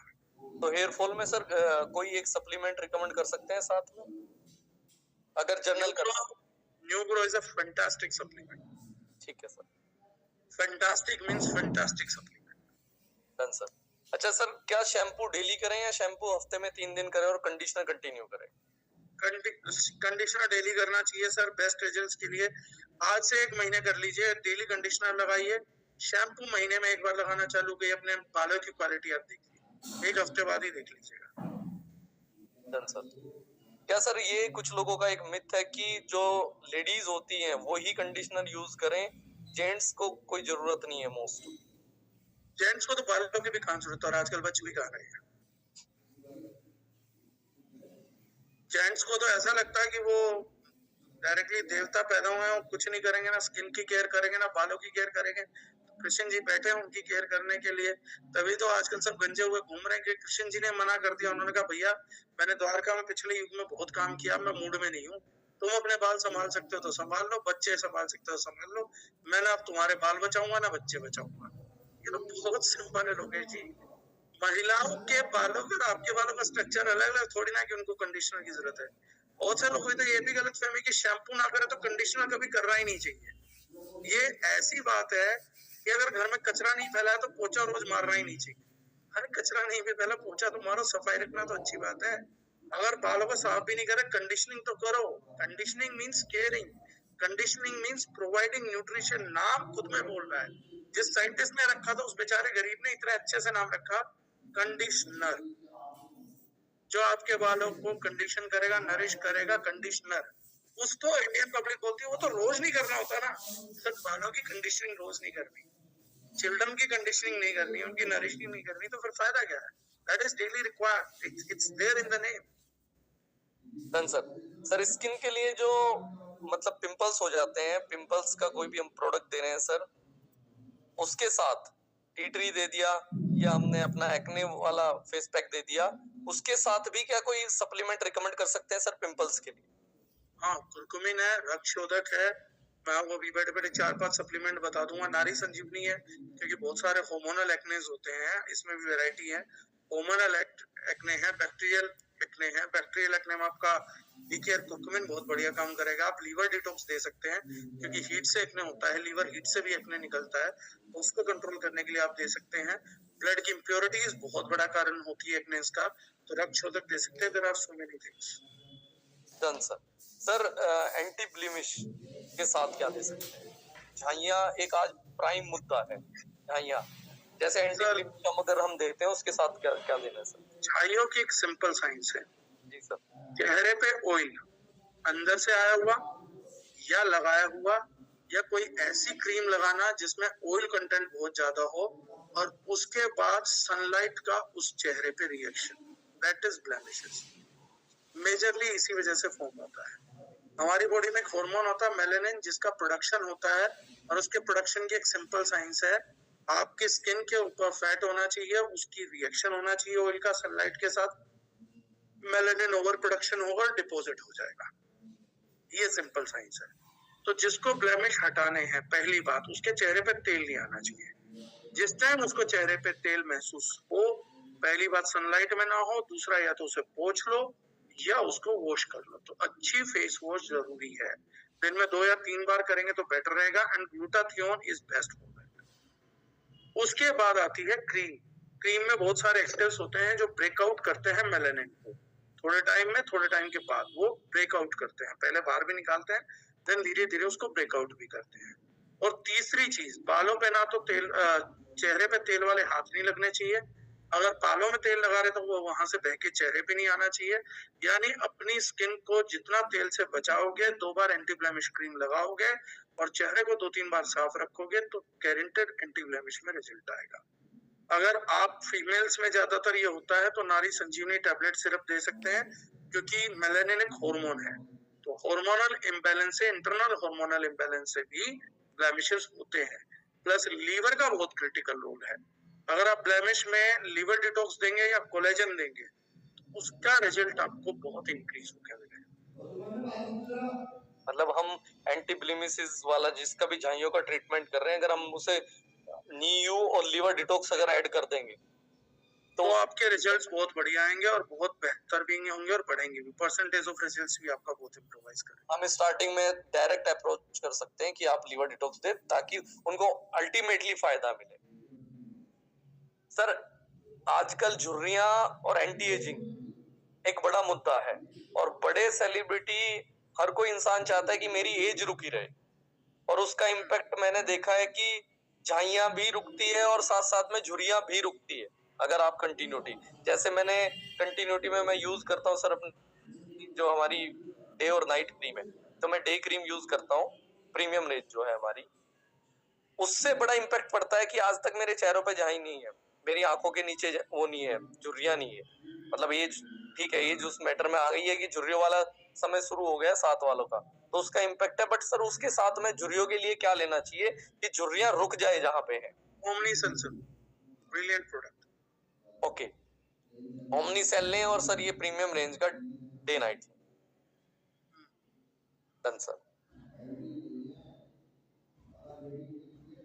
सर डैंड्रफ लोशन कंटिन्यू रहेगा सर? डिमांड हाई है लोगों की, मतलब लोग कंटिन्यू पूछ रहे हैं क्योंकि डैंड्रफ लोशन की जरूरत है काफी लोगों को। डैंड्रफ, एंटी डैंड्रफ सीरम पे हमने काम किया है। एंटी डैंड्रफ सीरम हम जल्दी लॉन्च करेंगे। अच्छा, मतलब जो हमारा एंटी डैंड्रफ था उससे भी बेटर क्वालिटी आ रही है सर? हाँ, लोशन की कुछ फाइट्स हैं कि वो जड़ों तक नहीं लगता, स्कैल्प पे नहीं लगता, लगने के बाद थोड़े से बाल हार्ड करता है। तो ये प्रोडक्ट जो होगा ये सीधा स्कैल्प पे जाएगा, तो ये ज्यादा इफेक्टिव रिजल्ट प्रोड्यूस कर पाएगा। Great sir, great. तो सर जैसे वो ठीक है, वो डैंड्रफ का आएगा तब उसके बारे में तब बात कर सकते हैं। जनरल रिकमेंडेशन सर कि हम, क्योंकि टाइम भी हो चुका है, 10 बज चुके हैं, जनरल रिकमेंडेशन सर कि हम स्किन के लिए कंटिन्यूटी में या अल्टरनेट कितने टाइम पे सप्लीमेंट कौन सा यूज करें, और जनरल कौन सी क्रीम हम, एक ऐसी है कि सबको उठा के दे सकते हैं कि भाई ये क्रीम जरूर यूज करो आप, और डे क्रीम में जो सर हमारी डे क्रीम है उसे लगा के धूप में निकल सकते हैं क्या, ब्लॉसम क्रीम को या डे क्रीम को? हाँ देखो, ये अच्छे क्वेश्चन है। जो आप सन हिल्स क्यों, उसका एक जवाब देता हूँ। सबसे पहले जाके जैसे आपने बोला कि एक ऐसी क्रीम जो हम पूरे इंडिया को दे सकते हैं, that is blossom day cream. Glutathione है, टीनोजोब है, बाकी सब कुछ है, रिजल्ट आएगा। अब हम निकल सकते हैं नहीं निकल सकते हैं, इस देश में एक चीज चलती है जिसको हम बोलते हैं SPF। अंजलि मैडम का सवाल है, मैंने उससे पहले जवाब देना चालू कर दिया। SPF, sun protection factor. Sun protection factor का मतलब होता है कि अगर आपके प्रोडक्ट में 1 सन प्रोटेक्शन फैक्टर SPF 1 है तो 10 मिनट के सन एक्सपोजर से आपको प्रोटेक्शन देगा अगेंस्ट सन रेज की जो हार्मफुल बैंडविड्थ है UVA UVB। इसको क्लेम करने के लिए एक इंटरनेशनल कंपनी ने प्रोडक्ट बनाया जिसका नाम है मेथोक्सीसिनामेट और ऑक्सीबेंजोन। इन दो केमिकल के मिलावट से जो कंपाउंड तैयार होता है उसको लैब में टेस्ट किया जाता है सन प्रोटेक्शन फैक्टर के लिए। तो पाया जाता है कि UVB के अगेंस्ट में ये सन प्रोटेक्शन फैक्टर काम करता है। UV के अगेंस्ट में तो काम नहीं कर पाता उतना, UVB के अगेंस्ट में काम करता है। अल्ट्रावायलेट की जो बी रेज हैं उनके प्रति काम करता है, राइट। इस काम को करने के बाद, अल्ट्रावायलेट रेज के काम करने के बाद, यूरोपियन यूनियन और USFDA दो पूरे वर्ल्ड के सबसे बड़े क्वालिटी स्टैंडर्ड्स हैं, EU और USFDA। USFDA ने अप्रूव किया था ऑक्सीबेंजोन और मेथोक्सीसिनामेट को, जो भी प्रोडक्ट आज आपका SPF लिखा होगा उसमें डाला होगा। उसके बाद क्लिनिकल स्टडी में यूरोपियन यूनियन नंबर 1 है, वो बहुत ज्यादा सेफ्टी को प्रेफरेंस देते हैं। यूरोपियन यूनियन ने क्वेश्चन खड़े कर दिया और उन्होंने बता दिया कि ये बहुत सिंपल सी कहानी है बॉस, अगर आप ये यूज करते हैं तो ये कार्सिनोजेनिक है। अमेरिकन की इंटरनल रिसर्चेस हुई, कोरिया की इंटरनल रिसर्चेस हुई और मेथॉक्सीसिनेमेटॉक्सी के कॉम्बिनेशन को बहुत सारी रेगुलेशंस ने बंद कर दिया। फिर एक नेचुरल के पैरेलल इंग्रेडिएंट निकाला गया जिसका नाम है टीनोजोल, जो सन प्रोटेक्शन फैक्टर के जो पुराने पैरामीटर्स है उसके दायरे में नहीं आता था, लेकिन उसने पोटेंशियल शो करी UVA और UVB दोनों को स्कैटर करने की। मतलब रेज जब उस पर पड़ती है तो उनको बिखरा देता है। उन्होंने नेचुरल अल्टरनेटिव दिया, इसको बिखरा दो साइडों में, ना कि उसकी एब्जॉर्बेंसी को डेवलप करो, जो कि पहले मेथॉक्सीसिनेमेटोरिन के थ्रू कर रहे थे। वो टीनोजोब आज से 5 साल पहले हमने इस रेंज में इंट्रोड्यूस किया था, जो हमारी रेंज है सनस्क्रीन्स की और बाकी। तो आप उस पे SPF नहीं लिखते, लेकिन वो SPF की क्रीम से ज्यादा सन प्रोटेक्शन देता है। And tinosorb is that ingredient, tinosorb M, tinosorb S, जाके गूगल करेंगे तो पता लग जाएगा। लोग नेगेटिव चीजें गूगल करते हैं, पॉजिटिव भी तो करो। टीनोजोब यूरोपियन यूनियन का सर्टिफाइड इंग्रेडिएंट है and it's the costliest sunscreen you can apply, safest and the costliest one, the premium one. इससे प्रीमियम, टीनोजोब से प्रीमियम इस टाइम तो नहीं है, इस ग्लोब के ऊपर तो नहीं है। मतलब अगर आप ब्लॉसम डे क्रीम लगा रहे हैं तो most premium ingredient of skin आप यूज कर रहे हैं, राइट। तो दूसरी चीज क्या है जो आपने पूछी कि इन्हीं चैप्टर्स में जो आपने पूछा, एजिंग वेजिंग और सनस्क्रीन करने के लिए बहुत है। सबसे पहली बात है एक्टिव्स। आपको पूरी हाउस एंड हिल्स की रेंज में एक चीज को ध्यान देना पड़ेगा, दिमाग में घुसाना पड़ेगा कि आपकी बॉडी पे जो स्ट्रक्चर प्लांट्स का काम करता है, ऑर्गेनिक प्लांट स्ट्रक्चर से ऊपर कुछ नहीं है, और वो एक्टिव्स भर भर के आपको हाउस एंड हिल्स की रेंज देती है। लेकिन आप 2 प्रोडक्ट इस रेंज के, 1 प्रोडक्ट किसी और रेंज का, तेल किसी का, ये किसी का, इतने परम्यूटेशंस एंड कॉम्बिनेशंस बनाएंगे तो वो रिजल्ट नहीं दिखेंगे। अगर आप एक अच्छी स्किन केयर सीखना चाहते हैं, जैसे मैंने कहा था, हर 15 दिन में एक बार फेशियल करवाइए हमारी फेशियल किट से, आपके रिजल्ट्स दिखेंगे। आप कंडीशनर रोज करिए, आपके बालों पे रिजल्ट दिखेगा। आप अगर blossom day cream daily apply करना चालू करते हैं, ये सारे प्रोडक्ट जुड़ते हैं सर आपके एक्सपीरियंस के साथ। अगर ये कोई आदमी अपनी पूरी स्किन केयर की रेंज को, पूरी हेयर केयर की रेंज को, बॉडी केयर की रेंज को हाउस एंड हिल से बदल के, जब उसको 2 से 3 महीने का पूरा डीप लेवल एक्सपीरियंस लेगा, उसके बाद तो लोग उससे खुद ही पूछने लग जाएंगे कि क्या है क्या नहीं। जैसे आपने एजिंग का बोला, आज से 5 साल बाद लोग अपने आप आपसे पूछेंगे कि लोकेश जी क्या आप केयर करते हो कि जो ये नहीं हुआ। अगर आप ओमनी सेल लगातार ले रहे हैं, आप प्रीमियम रेंज जो हमारी है, स्टेम सेल रेंज बोलेंगे, प्रीमियम रेंज भी नहीं बोलेंगे, स्टेम सेल, क्योंकि स्टेम सेल में तो हमारी सबसे इकोनॉमिकल रेंज है पूरे वर्ल्ड की।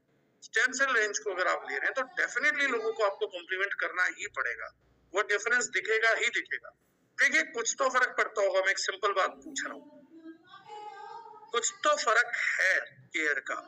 इस सनी देओल 70 साल की एज में भी एक्शन मूवी कर रहा है और ऐसा लग रहा है कि अभी बूढ़ा नहीं हुआ।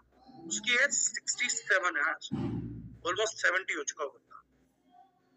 और कुछ बंदे हैं जो 50 साल में बूढ़े हो जाते हैं, एकदम उठने लायक नहीं बचते। कुछ तो बहुत बड़ा फर्क है। एजिंग वैसी तो नहीं है जैसी हम चारों तरफ देख रहे हैं। अगर हमारे चारों तरफ एजिंग है तो सनी देओल क्या एज नहीं चल रही क्या? उसकी घड़ी का काउंटर गलत चल रहा है क्या? आज शाहरुख खान 60 है, उसकी घड़ी का काउंटर कुछ अलग चल रहा है क्या? उस बात ये है कि हम अपना कितना ध्यान दे पाते हैं, कितना नहीं दे पाते हैं। मेरे जैसे आदमी से सुनना है कि मैं खुद भी बहुत सी चीजों के लिए लापरवाह हूँ, लेकिन काम कर रहा हूँ। कम से कम मेरी कॉन्शियस में, मेरी चेतना में है कि मेरे को इस पे काम करना है, मैंने अपनी लाइफ में क्या गलतियां करी हैं। और मैं बोलता हूँ हमेशा हर आदमी में कुछ अच्छा ही होता है, कुछ कमी होती है, लेकिन जिस प्रोसेस को मैं फॉलो कर रहा हूँ, कम से कम मैं चाहूंगा जो लोग हैं सीरियस वो लोग करें। बहुत सारी चीजें होते हैं, लेकिन मैंने कुछ चीजें फॉलो करी, जैसे मैंने बोला लोग बोलेंगे, मैंने बालों पे फॉलो किया, मैंने शैम्पू 5-6 साल पहले छोड़ा, कंडीशनर रोज यूज किया, मैंने अपनी चीजों को तो बचाया, वो तो कम से कम करें हम। तो वो हमारे लिए चीज करना बहुत जरूरी है, that is most important thing. Sir facial क्या मेल्स को भी कराना चाहिए? जनरली करा सकते हैं सर? देखिए मैं फिर वही बता रहा हूँ, मेल्स और फीमेल्स सर वो ठीक है, वो करा रहे हैं। क्लिनजिंग, टोनिंग, मॉइस्चराइजिंग आपकी स्किन को भी चाहिए, उनको भी चाहिए। महिलाएं पुरुषों से बस ज्यादा अवेयर हैं, और वो ये मानती हैं कि हम मनुष्य ही हैं, हम देवता नहीं है। वो कृष्ण जी पे कम डिपेंडेंट है, खुद पे ज्यादा। बाकी पुरुष समाज जो है वो ज्यादातर राम भरोसे है। तो कहते हैं जो प्रभु राम की इच्छा होगी वो हो जाएगा। तो महिला का जो समाज है वो अपने भरोसे ज्यादा है कि भाई हम भी अपनी केयर ले लें, प्रभु राम अगर बिजी हुए तो हमारी केयर कौन लेगा। पुरुष समाज जो है राम भरोसे चल रहा है, चलने दो जैसा भी चल रहा है। So we are not consciously aware. Men's grooming segment को डेवलप हुए 10 साल हुआ है हमारे यहाँ। इसको अगेंस्ट प्रिंसिपली मैनलीहुड के अगेंस्ट माना जाता है। वो मानते हैं कि एक आदमी सुंदर दिखना चाह रहा है या स्किन अच्छी रखना चाह रहा है तो उसमें कहीं ना कहीं फीमेल प्रवृत्ति डेवलप हो चुकी है। कॉन्शियसनेस को हम महिला और पुरुष के तुलना में बहुत जोड़ देते हैं, वो गलत है। सब्जेक्ट जो है कमजोर है। तो मतलब फाइनली की कराना चाहिए ताकि आपकी स्किन हेल्थी रहे। 100% सर। अच्छी स्किन तो पुरुष हो महिला हो, जानवर भी उस पर अच्छी लगती है। बुरी स्किन किसी पे भी हो, मगरमच्छ की खाल किसी को अच्छी नहीं लगती सर, चाहे कितनी क्रीम करा दे, फेशियल करा दे। और खरगोश या हिरन पे अपने आप प्यार आता है, उसका रीजन है सॉफ्ट स्किन ऑलवेज अट्रैक्ट्स। वो मेल है फीमेल उससे फर्क नहीं पड़ता। लोकेशन रिफ्लेक्शन मारनी चाहिए स्किन। हाँ कोर्स मारनी चाहिए। ब्यूटी का एक पैरामीटर, इंटरनेशनली एक्सेप्टेड पैरामीटर है। ठीक है सर। तो फाइनली हम सर उसके लिए जनरल जो स्किन के लिए रिकमेंडेशन है ओमनीसेल रिकमेंडेशन है, और आपका जनरल प्रोडक्ट में जो बात हुई थी सर, कौन सी क्रीम तो हम डेली यूज कर सकते हैं? Blossom day cream sir. और एंटी एजिंग के लिए जा रहे हैं तो stem cell range sir. Okay sir. इनोजोब डलता उसमें भी है सर। स्किन में रैशेस हो जाते हैं धूप में जाने के बाद। फोटो सेंसिटिविटी सर, वो एक अलग चैप्टर है। ओके।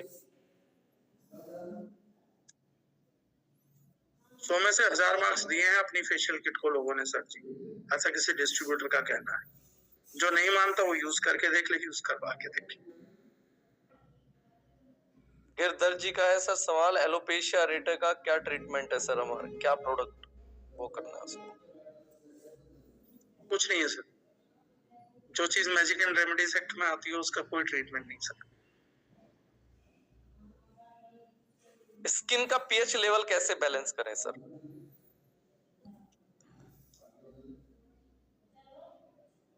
स्किन का पीएच लेवल होता कितना और डिस्टर्ब कैसे होता है, मेरा ये सवाल है।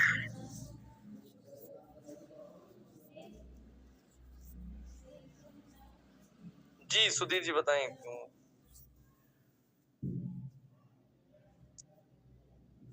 अगर किसी को सनबर्न हो गया सर तो उसके लिए क्या प्रोडक्ट रिकमेंड करना है? उसको कौन सी क्रीम रिकमेंड करनी है सनबर्न होने के बाद? सन टैनिंग होती है सर, पहले स्क्रब किया जाएगा, देन टोनिंग करी जाएगी, एंड देन मॉइस्चराइजेशन किया जाएगा, वो गायब हो जाएगा। Blossom day cream, glutathione face wash बहुत काम आएंगे इस चीज के अंदर, but scrubbing is required. Okay. एक 17 साल के बच्चे को सर चेचक के कारण जो दाग धब्बे पड़ गए हैं, ये जो पूरी दुनिया की सबसे कम कॉम्प्लेक्स प्रॉब्लम्स है, जो करोड़ों में मुश्किल से 5-7 आदमियों को हमें वो क्यों ढूंढनी है, पहले मुझे ये जानना है। ये सवाल निजी है कि जनरलाइजेशन है? मुझे अच्छा लगता है कि हम उन मुद्दों पे काम करना चाहते हैं जिसपे आजकल बड़े से बड़े डर्मेटोलॉजिस्ट भी नहीं कर रहे। नेटवर्कर का ये जो मोटिवेशन है ना कि बस भगवान से तुलना करनी है, ये मुझे अच्छा लगता है। 76-80% लोगों को एक्ने है, उसके सवाल तो लिमिटेड आए हैं, आए नहीं है। हेयर फॉल है, उसका नहीं आया। सबसे बड़ी समस्या है कि वो बताओ जो गहराई में जो किसी ने नहीं किया वो चमत्कार हम कैसे करेंगे। उसके लिए सर एक अमिताभ बच्चन की फिल्म आई थी अजूबा, वो दिन में 2 बार देखनी है, और एक आई थी जादूगर। इनको सुबह रात देखते रहिए, एक दिन आ जाएगा वो जादूगर ना। जी। अनूप सोनी जी ने अब दिया है सर, बाल झड़ते हैं तो क्या करें? तो ऑलरेडी बता दिया था। हेयर की फॉल के लिए दोबारा फिर क्वेश्चन आ रहा सर, ये पता नहीं क्यों आ रहा है। हेयर फॉल के लिए क्या दे सकते हैं? फाइनली एक कॉम्बो पैक सर, वो तो मैंने बताया था सर कि क्या क्या देना है। सर ने उसमें ये भी ऐड ऑन कर दिया था कि और क्या देना है, बट सर एक बार और कोकोनट रेंज दे सकते हैं अपनी पूरी। उसमें शैम्पू का जो यूज है 15 दिन में एक बार, और न्यू ग्रो बेस्ट रिजल्ट्स। ठीक है सर। सर जो हमारी सोप है, कौन सी सोप ऐसी है जो हम बच्चे को भी यूज करा सकते हैं? हमारी सारी सोप है, लेकिन जिसको मैं सोप एक्चुअली मानता हूँ जिसको करा वो है सिल्क 9, जो हमारा 65 रुपए का शायद। That is the best soap we have in category. वो बहुत ही पावरफुल सोप है। मुझसे कोई बोलेगा दुनिया दीवानी हमारी मुल्तानी मिट्टी की, मैं जानता हूँ उसकी, और दीवानगी मतलब दीवानगी, वो प्रोडक्ट रिकॉर्ड तोड़े जा रहा है सेल्स के, वो मुझे पर्सनल समझ में आता है। बट अगर मुझसे कोई पूछेगा बहुत ही अंडरवैल्यूड प्रोडक्ट कौन सा हमारा, तो वो जो 65 रुपीज वाला सोप है हमारा, वो बहुत अंडरवैल्यूड प्रोडक्ट है। वो class of a product, class of a product means class of a product है। उसकी जो सोप मैन्युफैक्चरिंग प्रोसेस है वो state of the art production है। मतलब शायद इंडिया में गिनती के 12-13 साबुन भी नहीं होंगे सारी इंडस्ट्री मिला के जो उस लेवल की मैन्युफैक्चरिंग प्रोसेस को फॉलो करता है। जी सर। सर छोटे बच्चे को, जैसे 3 साल का बच्चा है, मैं अपनी ही पूछ लेता हूँ, मेरे बच्चे को, मेरी वाइफ कभी-कभी, हमने बेबी का शैम्पू इसने मंगा रखा है, तो क्या उस शैम्पू को हटा के कंडीशनर यूज कर सकते हैं कोकोनट वाला? जैसे मैं 100% जिस दिन मैं नहलाता हूँ तो मैं कंडीशनर यूज करता हूँ, वो नहलाती है तो वो बेबी शैम्पू मंगा रखा है उसने, रेंज भी 1700 रुपए का शैम्पू है सर। इंग्रेडिएंट्स पढ़ लो सर, वो अपनी औकात खुद बताएगा। बस हमारे देश में यही समस्या है, तो यहाँ तो शैम्पू 17 रुपए के, यहाँ 1700 के हैं। ना 17 वालों को पता है कि इसमें डला क्या, ना 1700 वालों को पता है इसमें डला क्या। तो सर आपकी बीवी इस सेशन के बाद मुझे सुनाएगी बहुत, लेकिन हाँ ये सच्चाई है। नहीं, उसने उस दिन बोला था कि भैया से पूछ लो, मगर मैंने पूछा है, ये यूज करना है, तो कंडीशनर चल रहा है, तो ऐसा ना रिपीट के लिए आज का सेशन काम आएगा ना सर, स्पीकर पे है तो सुनाई दूर दूर तक जाएगा। Conditioner is for everyone. जी। सेकंड सर, हमारे पर्सनल केयर में जो प्रिजर्वेशन यूज होता है, प्रिजर्वेटिव जो यूज कर रहे हैं, वो कौन सा कर रहे हैं? Sodium gluconate.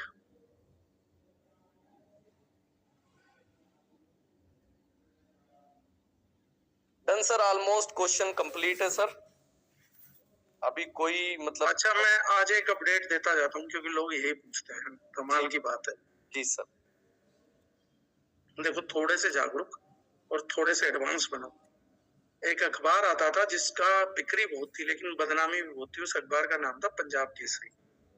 लोग ना उसे मनगढ़ंत न्यूज के लिए मानते थे। न्यूज वो बेचारे भी देते हैं, मनगढ़ंत मानने लग गए थे क्योंकि वो बोलते थे बासी न्यूज छाप देता पंजाब केसरी।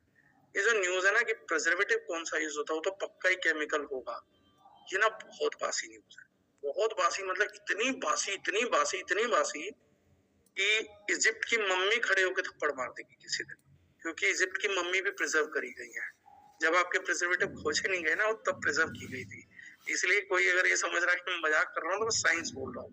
इजिप्ट की जो मम्मी है ना, जो 5000-5500 साल से उन पिरामिड के अंदर दबी हुई है, गड़ी हुई है, वो प्रिजर्वेशन के नाम पे अगर आपने सवाल करा ना, खड़े होकर थप्पड़ मारेंगे कि यार तुम, हमारे टाइम पे ये प्रॉब्लम सॉर्ट आउट हो चुकी है नेचुरल प्रिजर्वेटिव की, तुम 2025 में क्यों क्वेश्चन कर रहे हो कि प्रिजर्वेटिव जो होता है, प्रिजर्वेशन तो बिना सिंथेटिक चीज के हो ही नहीं सकती।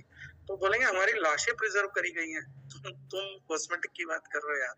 सबसे ज्यादा जो चीज सड़ती है, जल्दी चीज सड़ती है, वो बायोमास है। बायोमास मींस दिस बॉडी, जो हमारा ब्लड है, टिश्यूज हैं, सेल्स हैं, वो जल्दी सड़ते हैं। तो उसमें माइक्रोब्स जल्दी पैदा होते हैं, प्रोडक्ट से जल्दी पैदा होता है। तो वो कहेंगे कि यार जब हमारे को प्रिजर्व कर दिया गया था 5000 साल पहले, तो आप लोग कम से कम ये सवाल मत करो। प्रिजर्वेटिव बहुत छोटी चीज है यार। अचार प्रिजर्व होते आए हैं, लाशें प्रिजर्व होती आई हैं जिन्हें मम्मीज बोला जाता है। कॉस्मेटिक कोई आज का नहीं है, बहुत पुराना प्रोडक्ट है, वो प्रिजर्व होता है। मसाले प्रिजर्व होते आए हैं। किसान लोग ना फूड जो और ज्यादा माइक्रोबियल कंटामिनेशन जल्दी पकड़ सकता है, कीड़े भी पकड़ सकता है, उसको प्रिजर्व करते आए हैं। राइट? प्रिजर्वेशन इतना बड़ा चैप्टर नहीं है, बेवकूफों का चैप्टर है, अनपढ़ों का चैप्टर है। केमिकल मतलब प्रिजर्वेशन नहीं होता, ये तो ऐसा फालतू का दिमाग है जो लगा दिया। नेचुरल प्रिजर्वेशन करना तो बहुत आसान है। लौंग के तेल से कर दूंगा, विटामिन ई से कर दूंगा, एस्ट्राजेनेटिन से कर दूंगा। ऐसे नाम बता रहा हूँ जिनसे अब तक कुछ भी नहीं है लेकिन कर सकते हैं, बच्चे भी कर सकते हैं। विटामिन ई से कर दूंगा, नमक से कर दूंगा, चीनी से भी कर दूंगा। ठीक है? और हजारों लोग कर भी रहे हैं, मैं अकेला नहीं हूँ, हजारों लोग कर रहे हैं। सिलिकॉन पढ़ा है कभी? एलएलपी सुना है? Light liquid paraffin. Sodium lauryl sulphate, sodium lauryl ether sulphate, triclosan, ठीक है, पैराबेन्स, ये सब चीजें जो हैं, ये सवाल कहीं एडवांस्ड है। मेथॉक्सीसिनामेट, ऑक्सीबेंजोएट, ये सुने हैं? इन पे कभी ध्यान गया आप लोगों का? ठीक है? तो ऐसे प्रिजर्वेटिव्स को छोड़िए, प्रिजर्वेटिव तो कुछ भी डलेगा तो 0.1 0.2% डलेगा, उसमें डैमेज हो रहा है। लेकिन हमारे प्रोडक्ट में जो 13 15 15 20 25 25 40% चीज पड़ी है ना, उनके क्वेश्चंस उठाइए और that will come out of brain, that won't come out of influential videograph. Influencers तो मैं 90% को सुनता हूँ, मैं खुद ही हंस रहा होता हूँ, ये बंदा क्या ही बोल रहा है, ये पैसे दो तो इनसे तो धरती उल्टी करवा लो। कुछ इन्फ्लुएंसर आएंगे कुछ दिनों में जो एलन मस्क से पैसा लेके बोलेंगे कि एलन मस्क ने हमें पहुंचा दिया रातों रात, हमें पता भी नहीं लगा, और इसी ग्रह को मंगल ग्रह कहते हैं, और आप लोग एक दिन कहोगे कि हम मंगल ग्रह पे रहने लगे हैं। ये टोटल एवोल्यूशन ऑफ साइंस है जो अब एकदम उल्टी डायरेक्शन में चल पड़ा हुआ है इन्फ्लुएंसर्स। तो प्लीज इस चीज को मत जाइए, तो ये सब्जेक्ट को थोड़ा बड़ा करिए। मेरा क्वेश्चन ये नहीं है कि आप खाली प्रिजर्वेटिव पूछ रहे हो वो कुछ गलत किया, प्रिजर्वेटिव पूछा वो सही किया, इस पैरामीटर को बड़ा करिए।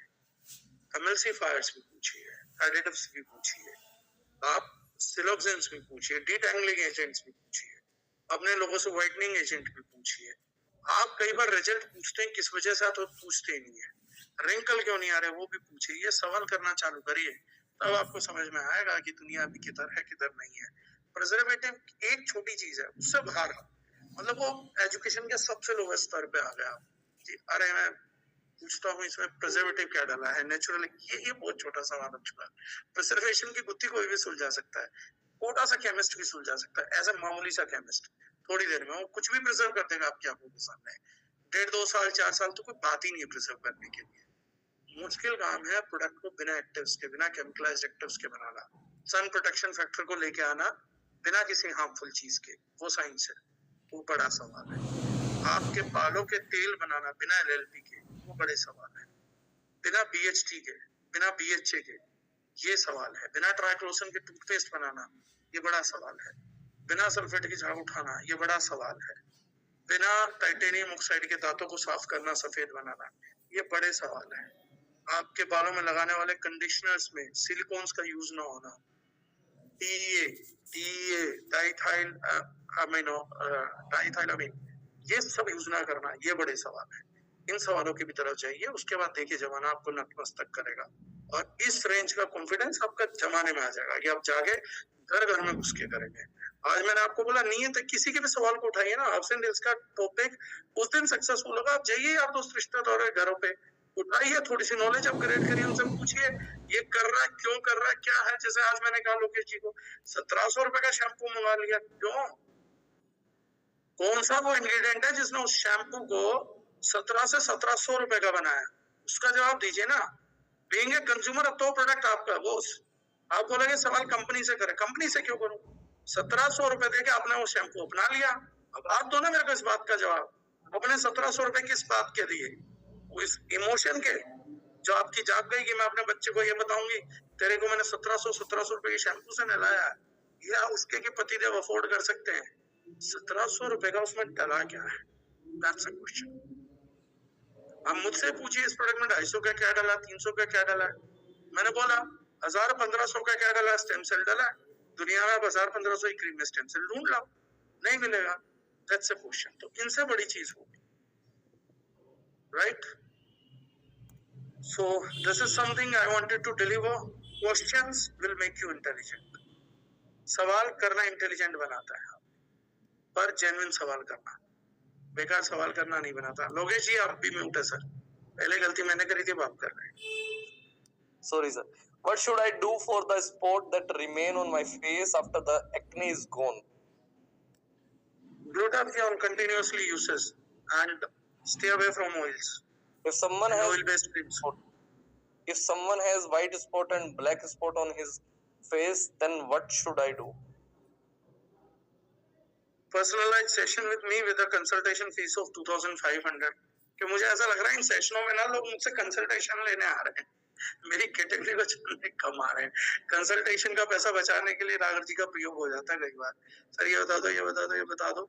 मैंने कभी किसी को ये नहीं देखा कि एक सोल्यूशन पूछ के उसने 100 आदमी को 500 आदमियों को बताया हो। मुझे ये लगता है पर्सनल अपना सोल्यूशन ना, जयराम जी की छुट्टी, और मुझे उन्हें लगता है कि मुझे नहीं पता कंसल्टेशन के पैसे भी मिलते हैं, अरे मुझे पता है मिलते हैं, मैं ले भी सकता हूँ। सर एंटीसेप्टिक क्रीम फेस पे क्लीन होता है तो किस किस चीज में यूज करना चाहिए सर एंटीसेप्टिक? एंटीसेप्टिक क्रीम आपको हर चीज में रिजल्ट देगी, उसका जो फॉर्मुलेशन है, उसका जो डिजाइन है वो बहुत डायनेमिक है। मतलब one of the rarest design मतलब प्रोडक्ट का इंग्रेडिएंट का सिनर्जेटिक सिस्टम, तो आपको हर चीज पे रिजल्ट देगा। वो एक मार्वेलस क्रीम है, from skin disease to skin purity, acne से लेके एक्जिमा से लेके सोराइसिस से लेके इचिंग से लेके, that's a wonderful product. Sir Gillette में और हमारे शेव जेल में क्या डिफरेंट यूएसपी है सर? सर लेबल पढ़ना सिखा दिया, 2 दिन आप काम करो जान जाओगे। मेलोडी का ऐड देखा सर? ये वो सवाल है, मेलोडी इतनी चॉकलेटी क्यों है? तो मैंने बता दिया इंग्रेडिएंट्स पढ़े कैसे जाएंगे, इतना ही तो काम करना है।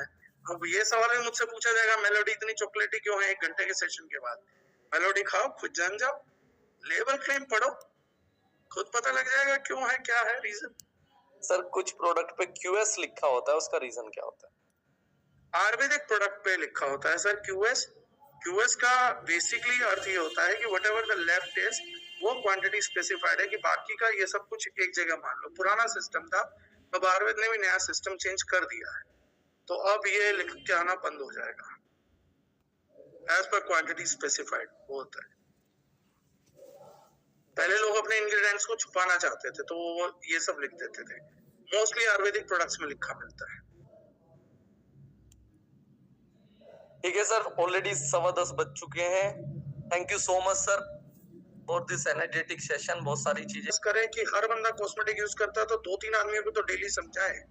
अदरवाइज ये ज्ञान लेके मुझे समझ नहीं आ रहा है, ये लोग मेरे जितने इंटेलिजेंट बन के कहाँ जाएंगे। मैं फिर भी महीने में करोड़ों का धंधा कर लेता हूँ, मैंने अपने ज्ञान का बहुत अच्छा प्रयोग किया है। तो नॉलेज लेके ये कहाँ लेके जाएंगे मुझे नहीं मालूम। मेरे से लेके भी जा रहे हैं, कहीं लेके भी नहीं जा रहे। एटलीस्ट इतने नॉलेज में, इतने कॉन्फिडेंस में 2-2, 3-3 लोगों को तो डेली कन्वर्ट कर सकते हैं। मार्केट का सबसे बढ़िया रेट, सबसे बढ़िया रिजल्ट, सबसे बढ़िया प्रोडक्ट, उसके बाद मैं थोड़ा बहुत ज्ञान भी दे देता हूँ। फिर भी एक आदमी अपना सिस्टम पे कमेंट नहीं करता है। मैं डेली 2-3 लोगों को तो कैसे भी समझा लूंगा ये बात। तो मेरे को लग रहा है थोड़े दिनों में ना नॉलेज के गढ़ बना दूंगा, लेकिन वो रह वहीं जाएगी। मैं नॉलेज को डिसेंट्रलाइज कर रहा हूँ, फर्दर डिसेंट्रलाइज नहीं हो पा रही। नहीं सर, डेफिनेटली आज के बाद बड़ा इम्पैक्ट पड़ने वाला है, क्योंकि जनरल कैटेगराइज इनको क्लियर होगी कि क्या क्या दे सकते हैं। कॉम्बो पैक बना के दे सकते हैं, कॉम्बो किट बना के दे सकते हैं, क्योंकि जैसे झाइयों की प्रॉब्लम है, झुर्रियों की प्रॉब्लम है, कॉम्बो किट देंगे तो उसका इम्पैक्ट पड़ता चला जाएगा। और डेली यूज के लिए हम प्रोडक्ट दे सकते हैं। हम सबके पास में सैंपल किट भी है और ऑलरेडी हम प्रोडक्ट देते भी है सर। इससे आसान प्रोडक्ट नहीं है। मैं मानता हूँ कि एक व्यक्ति को महीने में, पहले महीने में भी अगर 1 लाख पीवी करने हो तो वो इस प्रोडक्ट रेंज से आराम से कर सकता है। सैंपल आपके पास है, रिजल्ट आपके पास है, किसी आदमी को भी करिए, प्रोडक्ट सब यूज कर रहे हैं। कितना टाइम लगता है एक आदमी को जाके बताने के लिए कि इस विषय पे मेरे को तेरे साथ खुल के बात करनी है। और अगर आप 20, 25, 50 रिलेटिव से, दोस्तों से ही बात करेंगे तो खुल के बात करेंगे, नॉलेज के साथ बात करेंगे तो आपको काउंटर नहीं कर पाएंगे। उसके बाद उसको 1 या 2 सैंपल दे के आ गए, रिजल्ट कन्वर्जन आना स्टार्ट हो जाएगा, बशर्ते हम रिटेल के छोटे लालच को छोड़ दें। देखिए हिंदुस्तान है, बिजनेस में 3 स्टेजेस होते हैं, जाते जाते बता रहा हूँ। कुछ लोग, क्योंकि हम मेजरली डिस्ट्रीब्यूटर्स, आप लोगों को एक दिव्य ज्ञान देके जा रहा हूँ। जितने लोग रिटेल कमा रहे हैं ना, और अच्छी रिटेल कमा रहे हैं, मैं अप्रिशिएट करता हूँ, लेकिन जितने लोग एक लिमिट से ज्यादा रिटेल कमा रहे हैं ना, ये रिटेल नहीं कमा रहे हैं, समय गवा रहे हैं। इस इंडिया में किसी व्यक्ति की कोई पूछ नहीं है कि आप कितना मार्जिन कमाते हो। इस इंडिया में एक ही चीज की पूछ है, करियर सिर्फ एक चीज से बनता है, कितने लोग आपसे प्रोडक्ट लेते हैं। आप 10 लोगों तक की मेहनत करके जिंदगी में वही अमाउंट कमा सकते हो, और आप 1000 लोगों तक वो प्रोडक्ट पहुंच के सेम अमाउंट कमा सकते हो। अगर आप 10 लोगों से ज्यादा मार्जिन कमा रहे हो तो एक चीज ध्यान रखना, एक इंग्लिश कहावत है, जो लोग नोट कर सकते हैं नोट कर लीजिए। ये गीता का ही ज्ञान है, जो गीता में नहीं लिखा था, एक इंग्लिश फिलोसोफर ने लिखा था। You can fool all of the people some of the time, you can fool some of the people all the time, but you can not fool all the people all the time. जो मोटी retail कमा रहे हैं ना, वो उससे एक चीज ध्यान रखना, मैं आज आपको गारंटी दे रहा हूँ, कल आप मुझसे भी शिकायत करोगे, कंपनी में किसी और डिस्ट्रीब्यूटर से शिकायत करोगे, किसी और से कहानी कहोगे। आज जो मोटी रिटेल इनकम आपको पैसा दे रही है, कल वही उसको छीन भी लेगी। बिजनेस में आखिर में वो व्यक्ति जीतेगा जिसके पास नंबर्स है। स्टेबल उसी का बिजनेस रहेगा, लगातार पैसा उसी को आएगा। जो ये बोल देगा कि मेरे पास 1000 ग्राहक है, 2000 ग्राहक है, 5000 ग्राहक है, जो प्रोडक्ट में मार्जिन से ज्यादा कस्टमर ढूंढ रहा है ना, वो व्यापार कर रहा है। जो मार्जिन ढूंढ रहा है वो पैसा कमा रहा है। पैसा क्षण भर के लिए बनता है, धंधा पूरी जिंदगी भर के लिए बनता है। एक बात मेरी दोबारा सुन के ध्यान से चले जाओ, अच्छी लगेगी बुरी लगेगी, मैंने कहा ना मुझे फर्क ही नहीं पड़ता। जो पैसा बना रहा है क्षण भर के लिए बनाएगा, जो धंधा बना रहा है वो जिंदगी भर के लिए बनाएगा। धंधा नंबर गेम से बनता है, पैसे से धंधा नहीं बनता। आज अंबानी कितना ही पैसा फूक ले, जो धंधा नहीं बना सकता नहीं बना सकता।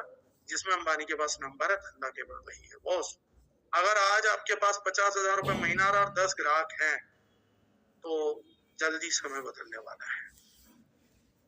और अगर आपके पास आज 1000 ग्राहक हैं और आप कम पैसा कमा रहे हैं, 25,000, 30,000, 20,000 कमा रहे हैं, ध्यान रखना तुम्हारा समय बहुत जल्दी बदलने वाला है। उनका बुरे में, आपका अच्छे में। अल्टीमेटली एक दिन नंबर गेम वाला आदमी जीत जाएगा। जिसके पास नंबर है सरकार तो वही बनाएगा सब, ये ध्यान रखना। जिसके पास पैसा है उनसे सरकार नहीं बनती। मोदी जी ने जब सरकार बनाई थी तो पैसा राहुल गांधी जी से कम रहा होगा, नंबर उनके पास ज्यादा थे। तो आज बाप बन के वही बैठे हैं। जिसके पास पैसा ज्यादा है उसकी सरकार बनेगी नहीं बनेगी, लेकिन जिसके पास नंबर है उसकी सरकार बनेगी भाई। वो व्यापार हो कि सरकार हो, चलता नंबर गेम से है। आज अगर आप अपना दिमाग ये बना लेते हैं कि 3-3 ग्राहक रोज जोड़ के 100 ग्राहक इस महीने, 100 ग्राहक में हर महीने जोड़ सकता हूँ, 6-7 महीने में 10 महीने का एक टास्क लेके चलेंगे तो 10 महीने बाद आप देखेंगे कि आप करियर में स्टेबल भी हो गए, अर्निंग भी कर रहे हैं। लेकिन जो सिर्फ ये कहता है ना कि मेहनत नहीं करूंगा, 10-12 आदमियों से सब कमाइया कर, थोड़ी गलतफहमी के शिकार हो, जल्दी उतर जाएगी। ज्यादा बुरा बोल देता हूँ मैं मूड में। Thank you so much. Thank you. हाँ तो मैं भी निकल ही जाता हूँ सर, ऐसे मूड में रहूंगा तो ज्यादा बातें बोलूंगा। Thank you so much and thank you everyone. Thank you so much. Thank you so much. Thank you.